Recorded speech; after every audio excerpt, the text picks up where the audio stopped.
your upbringing is fascinating. And, born in South Africa to parents from Lithuanian descent, you moved to London, you went to school here, you quickly visited Israel, and I think maybe fell in love with that. Obviously, you teach and study, or did at some point in California. How much of that shaped the man you are today?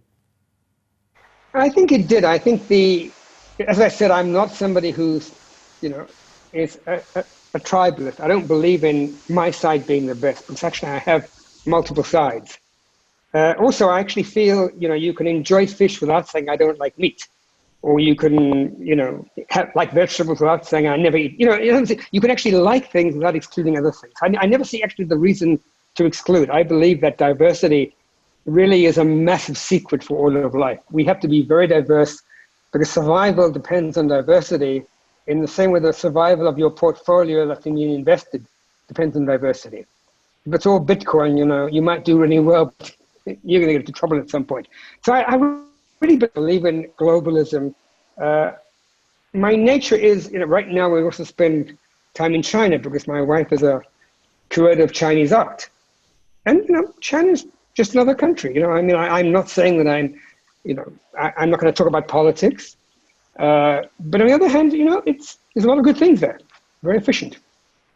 So, I think one sees lots of different things. I think actually, I don't think anyone has yet found the perfect system for anything. We still have to find better social systems, better systems of governance. One closing word that I actually have said before, but I think I like very much, and that is that, people have been talking about a future where machines are doing a lot of things. But what we really need machines for is not to do the manual work, but to do a bit of the thinking.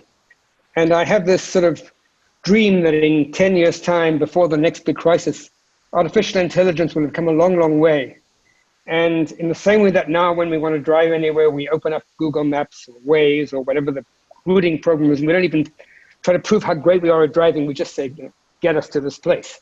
Well, I think what we need to do next time is to put our phone on and basically say, hey, Alexa, Google, Siri, should I panic?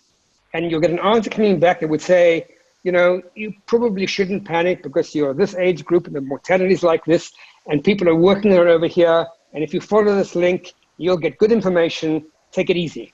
I mean, that isn't rocket science, but that would have saved a lot of people a lot of panic. And, I think it's an important way to think about this. I've heard you quote Socrates by saying, I think, use your common sense instead of listening to rhetoric. Is that how that goes? Yeah.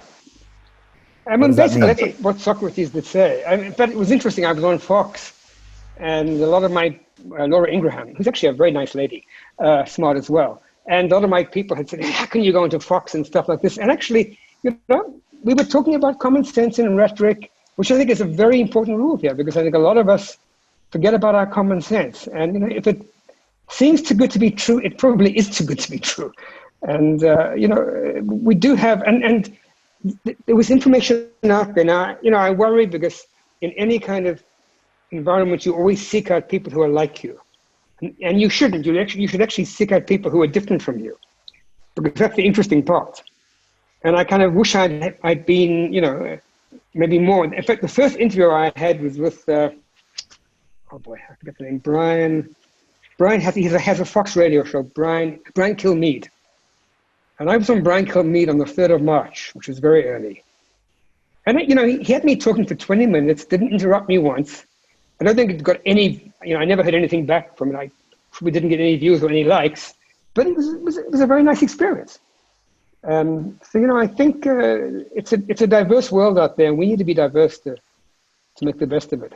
Yeah, very much so. And I know what you mean by common sense. I see things sometimes and, plexiglass between tables, and it just doesn't make any common sense to me. Last question, Tel Aviv, for people that have never been there before, what's the city like? How would you describe it to someone from somewhere halfway across the world? So I would say it's like New York and Casablanca mixed together. We have a great seafront. I mean, the whole, the long edge of Tel Aviv is the ocean. It's a very nice sea. I go walking there almost every evening. It basically feels like a festival. We were there last evening, and I actually go to Burning Man. I don't know if you know about what Burning Man is, but I go there. And the Tel Aviv seafront actually feels like Burning Man. There's great music and lights and, people walking around with their bathing suits on and stuff like that. And then further inland, you have, some beautiful architecture, high skyscrapers, a lot of art. I mean, in that sense, it's a bit like New York. I mean, it's very small compared to New York. It doesn't have anything like the galleries, but it's a pretty exciting art scene, music scene, theater scene with the beach. So it's like, if Jones Beach was if New York had a lower latitude and Jones Beach was one edge of Manhattan, that would be Tel Aviv. So.